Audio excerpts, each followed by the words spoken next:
અમરેલી જિલ્લામાં કમોસમી માવઠાના મારથી ઈંટો પકવતા કારીગરો થયા પરેશાન। કાચી માટી કોલસોમાંથી બનતી ઈંટો પર કમોસમી વરસાદી પાણીએ કહેર વરસાવ્યો। વાવાઝોડા સાથે ખાબકેલા કમોસમી વરસાદથી ઈંટોના ભઠ્ઠા પલળી જતા પ્રજાપતિ કારીગરોને નુકસાન। તૈયાર થયેલ ઈંટો પર વરસાદ પડતા ઈંટ ભાંગીને ભૂક્કો થઈ જતા મહેનત માથે પડી। રાત દિવસની મહેનત પર કમોસમી માવઠાના મારે પાણી ફેરવ્યું। ઈંટો બનાવતા પ્રજાપતિ કારીગરો થયા હેરાન પરેશાન। ખેતી પાક સાથે ઈંટોના ભઠ્ઠા નષ્ટ થતા સરકાર પાસે સહાયની માંગ। અશોક મણવર, અમરેલી।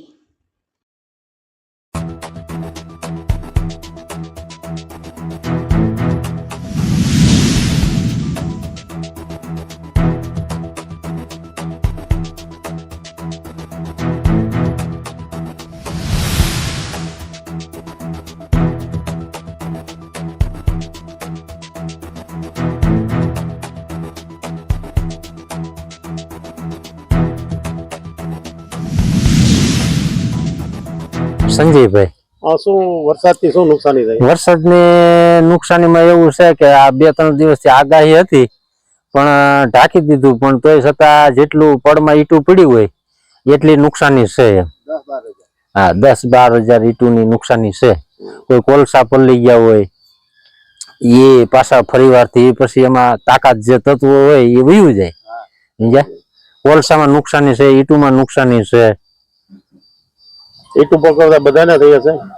हाँ, बधाने लागट अटाणे कुंभार प्रजापति जेटला भाई ईंटूनो धंधो करता छे ज्यां वरसाद हशे त्यां बधाने नुकसानी हशे।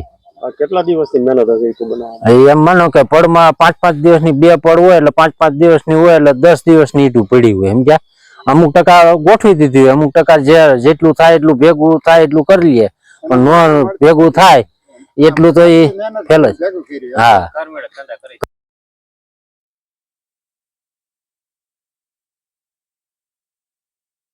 ભાઈ શું પ્રશ્ન છે તમારા? અમારે તો પ્રશ્ન ભઠ્ઠા ઢકાઈ ગયા છે અત્યારે। અગાઉ તૈયારી હતી, આગાહી હતી એટલે નકર અટાણે ભઠ્ઠા ખડકવાના હોય તો બહુ નુકસાની થાય।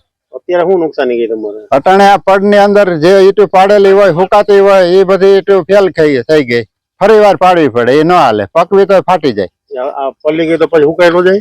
હુકાઈ ગયેલી ન હાલે, એ ફાટી જ જાય। હુકાય એટલે ફાટી જાય, પછી પકવવાની જરૂર જ નહીં એને। પછી આ બધી પ્રોસેસ? હા, ફરી વાર નવેસરથી જ બનાવવાની। કેટલી ઈંટો હશે આ બધી? હા, એક પડમાં 10,000 જેવું હોય। હા,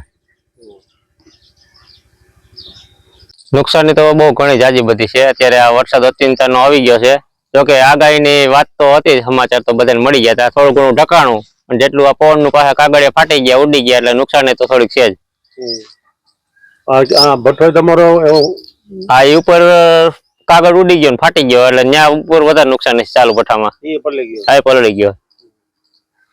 કેટલી ઈંટું છે તમારે? એ 8 થી 10 હજાર ઈંટું છે અંદાજિત, કાચી ઈંટું। એ બધી જો અત્યારે આવી જ થઈ ગઈ છે। આ પાછી રીસાયકલ પાછી બનાવવી પડે, આ પાછી પકવા માલે નહીં। આખો થપ્પો જોઈ લ્યો। કેટલા દીની મહેનત છે? આ રોજ 1200 ઈંટ બનાવે કારીગર। સમજ્યા? તો એવી 10 દિવસની ઈંટું બહાર પડી હોય, કાચી ઈંટું। આ બધું ભૂકો જ થઈ જાય અત્યારે, પાછી માટી જ બની જાય, ગારો જ બની જાય। આ હુકાય તો ઈંટ ફાટી જાય હવે। સમજ્યા? એટલે ઈ કઈ તમે પકવો? હા, તતડી જાય, આ પકવવાનું ન રહે અને પાછી મજૂરી આને દેવી પડે અમારે, પાછી બનાવવાની બીજી વાર। આજે આગાહી તો છે જ વરસાદ? હા, આગાહી તો છે જ।